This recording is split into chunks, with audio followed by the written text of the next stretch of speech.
Welcome back, everyone. Our next speaker is Oana Goga. Oana is a research scientist at the CNRS in France, and she's working on security and privacy in online systems. And the work that she's going to present about political ads monitoring on Facebook won the Honorable Mention Award at the Web Conference last year. So Oana, whenever you're ready, the floor is yours. Thank you, Victor. So today I will talk about online advertising and how we can make it a bit safer. So I'm assuming that everyone has seen an ad, but many people don't know how things work internally. So there are three basic things you should know about online advertising. First one is that anyone with a credit card can be an advertiser. And if you already have a Facebook account, you can, in 2 or 3 clicks, you can already send an ad to someone you want. The second thing is that Facebook has over 250,000 attributes to micro-target users. And for example, you can go ahead and target people interested in anti-abortion movements or cancer awareness. And finally, Facebook and other big platforms have over 2 billion users, which means that an advertiser can directly speak to any of these people. The other important thing to know is that we are seeing a shift from using ad tech to promote products to potential interested people to target well-chosen information to specific groups of people that are likely to accept it. And this ability to target information can bring new dangers for our democracy, and you've already seen several misuses during the past election. So the most famous one was the Cambridge Analytica. So just to be on the same page, they were a political consultancy company hired by Ted Cruz and Liviu Group. And what they are known for is that they targeted political ads based on the personality of people. And here you can see 4 examples of ads that have been targeted by them. We also saw foreign interference through political ads on Facebook. And the Russian Internet Agency sent several ads before the 2016 US election, such as the one that you can see in these examples. And we know that they were on polarizing topics and they were targeting precise groups of people such as African Americans or Latinos. So now these attacks made people realize that it's possible to weaponize ad technology, to engineer polarization, to disengage voters, and even to manipulate voters into choosing one candidate over the other. And of course, in response, both ad platforms and governments started to adopt countermeasures. For example, Facebook and other platforms have put in place ad libraries where they show the political ads running on the platform, and they have a wide range of restriction of who can send political ads. On the government side, they are working on updating their legislation, and the European Commission is working on 2 pieces of legislation, the Digital Services Act and the European Democracy Action Plan, where they are planning to regulate online platforms and in particular advertising. And in a recent interview, Vera Jourova was saying that they are seriously considering to limit the micro-targeting as a method in which that it's used to promote political ads. So this is all great, but everyone seems to make the underlying assumption that we know which ads are political and which ads are not. And these assumptions has not been tested until now. So the way we started to address this problem is by taking an audit perspective and see whether the Facebook ad library is missing political ads. And for this study, we focus on the 2018 Brazilian presidential election as a use case. So what are the ad libraries? It's just a central repository that contains links to the political ads running on the platform, and it's the place where journalists and researchers can go and scrutinize the political speech. Now, the problem is that advertisers need to declare on a voluntary basis if they are sending ads with political content. And when they need to place an ad, the thing that they need to do when sending political ads is just to click on this button. Now, the problem is that there is no public information about if or how Facebook enforces this policy. So we have no idea what happens if advertisers do not self-label their ads as political and how many political ads are missed from the ad library. And we actually don't know whether in these libraries, we only see the tip of the iceberg in terms of political speech, paid political speech online. So to answer this question, we need to do external audits. And when doing this kind of empirical research, the big challenge is access to data, because we don't know what ads people see, and we don't know whether they are seeing more political ads when that what it is actually labeled as political and available in the ad library. So our solution was to build an independent auditing system that enables the participation of the society by donating data about the ads they receive on Facebook. And our system at Analyst has two components. The first one is an ad collector, which is a Chrome and Firefox extension that collects ad and micro-targeting information. And the second component is the users. And to convince people to install our tool, we wrote several opinion articles, and my collaborator presented it in the Brazilian Senate. And as a result, we over 2,000 Brazilian users volunteered to install our tool. So thanks to this technical and PR work, we were able to see what ads people actually see on Facebook. And the resulting data set we obtained provides us with a sample of both political and non-political ads received by Brazilian users during the pre-electoral and electoral period. In addition, we also collect all the official ads in Brazil that are available in the Facebook ad library. So now that we have the data, the typical way to detect political ads is that you take a bunch of political ads, the positive examples, a bunch of negative ads, the negative examples, you feed them into a supervised ML algorithm that it's able then to distinguish between political and non-political ads. And the key to the whole process is to have good and representative examples of these two classes of ads. So to get a training example for political ads, we use data from compliant advertisers that are already labeling their ads as political, meaning that we took 10,000 random ads from the Facebook ad library in Brazil during the election. And for non-political ads, we asked 3 PhD students to review 10,000 random ads collected by our tool at Analyst and exclude any political related ads. So we had 9,700 negative examples. So using this data, we trained several methods ranging from naive Bayes to convolutional neural networks, where we represented ads using word-to-vec, word embeddings, and we used tenfold cross-validation on the gold standard collection. And you can see in this table the accuracy of the models that we tested.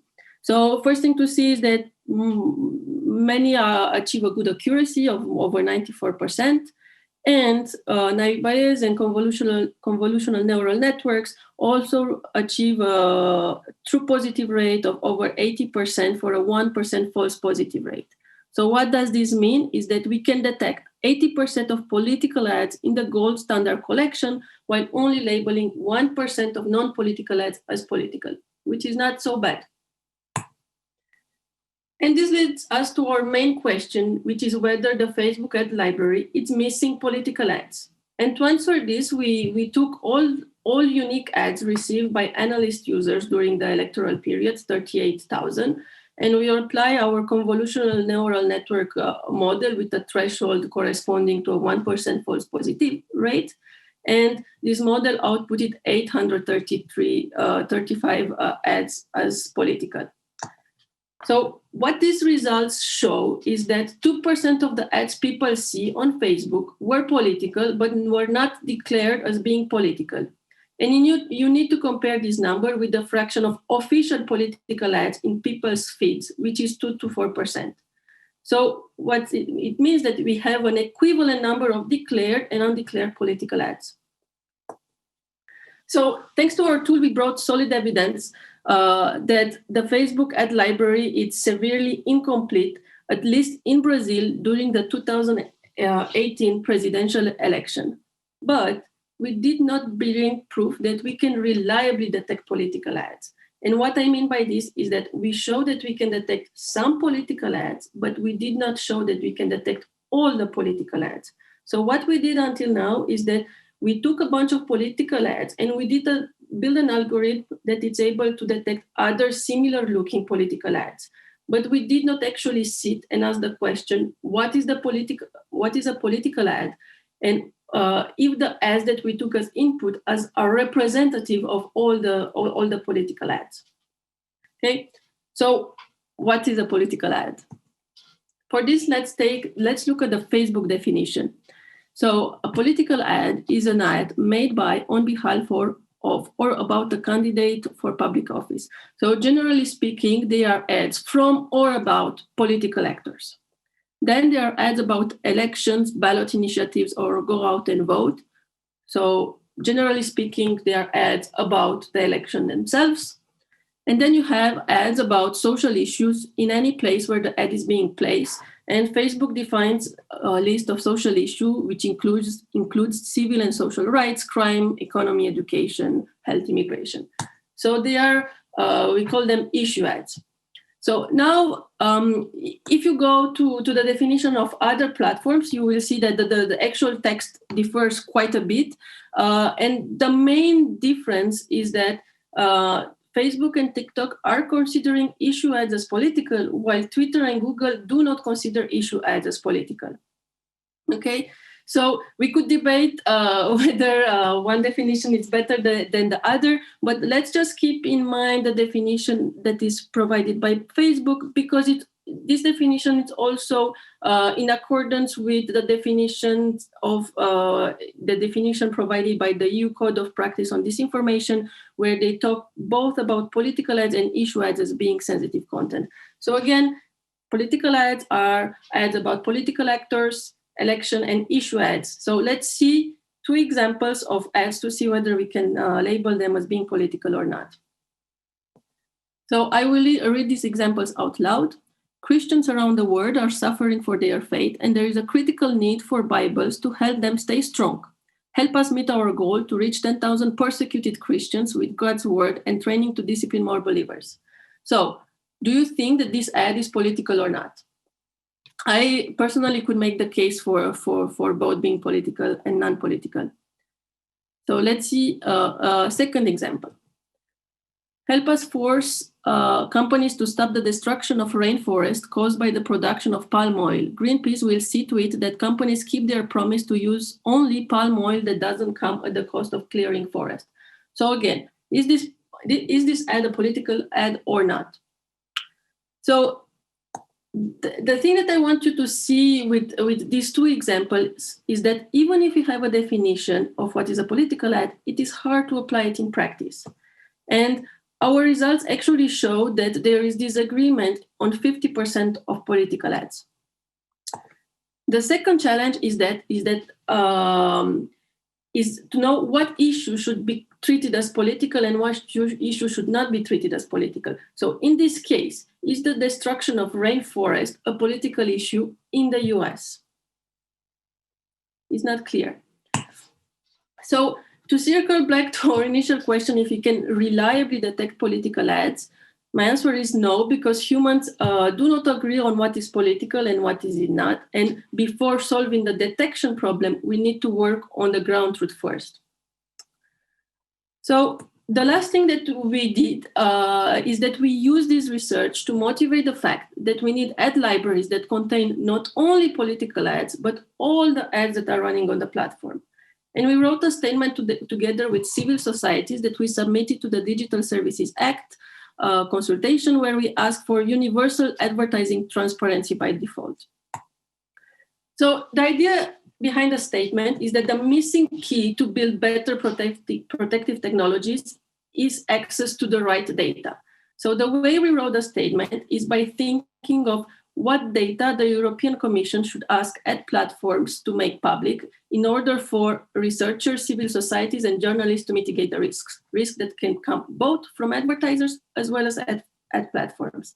So this statement was signed by more than 30 well-known civil societies, and the good news is that as of December 2020, the DSA draft has an article asking for transparency for all ads.